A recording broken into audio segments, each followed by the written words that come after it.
God Save the Wine, siamo tornati a Roma sul luogo del misfatto dello scorso anno, ma ci piace sempre tornare in questa bellissima città dove noi da toscani ci troviamo un po' spiazzati all'inizio perché siamo persone da piccoli spazi, invece questa città grandissima, però i nostri vini spesso riescono a parlare con noi. Edoardo, voi avete deciso di portare con Drago La Fornace un bianco perché la stagione è quella lì, ecco, e come è stato accolto, com'è questa cosiddetta ripresa e che curiosità c'è da parte dei consumatori?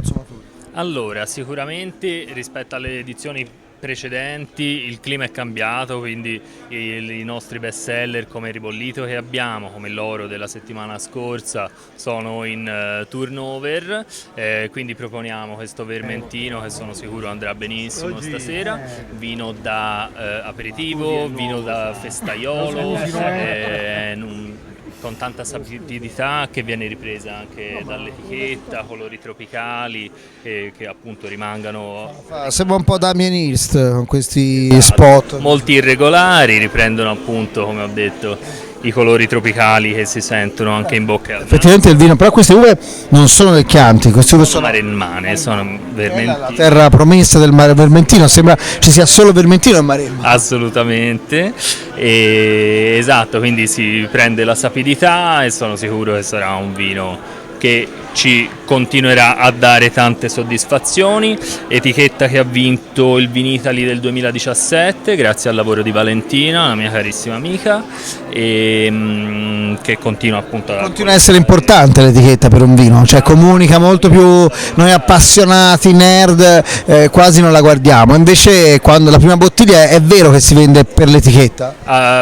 Io posso dire, non da esperto come potresti essere te, ecco, io vengo dal mondo della grafica e del design. Conviene sostenere di sì. Devo per forza dire che questo è quello su cui puntiamo molto. Il vino è eccellente già di per sé, viene solamente chiaro, evidenziato, sottolineato.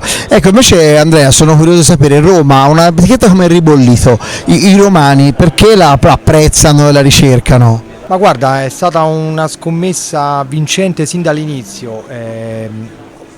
Ho creduto subito a questo vino, un po' per la sua immagine, per la sua etichetta, ma anche perché l'ho trovato facilmente collocabile nei locali più trendy di Roma, in tutti i bar, wine bar. Anche è vero che etichette nere sono rimaste poche a giro, sono tutte chiare ora. È vero. Questa diciamo spicca molto anche con l'oro, quindi molto, molto curata come etichetta, e nei locali piace molto anche perché in questo momento vanno molto anche i blend, quindi questo è un Cabernet Sangiovese e Merlot, quindi la gente ama anche confrontarsi con vini diversi, e questo secondo me è un vino diverso, molto, molto ruffiano, molto accattivato. Ecco, questo componente ruffiano e dolce della Toscana fa ancora breccia. Esatto, è un vino che va un po' fuori dai canoni tradizionali, ed è proprio per questo che a Roma, in una città come Roma, risulta essere vincente. Esatto, noi siamo un pochino, chiaramente la Toscana, pubblico un pochino più abitué, qui a Roma per fortuna c'è voglia di cose nuove e di apprezzare. E questo è un prodotto molto molto apprezzato soprattutto dalle donne, devo dire che il riscontro maggiore lo ho nel pubblico femminile. Il ribollito, vabbè, questo è bellissimo, ci fa piacerissimo e la Toscana riesca ancora a farsi valere. Grazie mille Andrea. Grazie a te.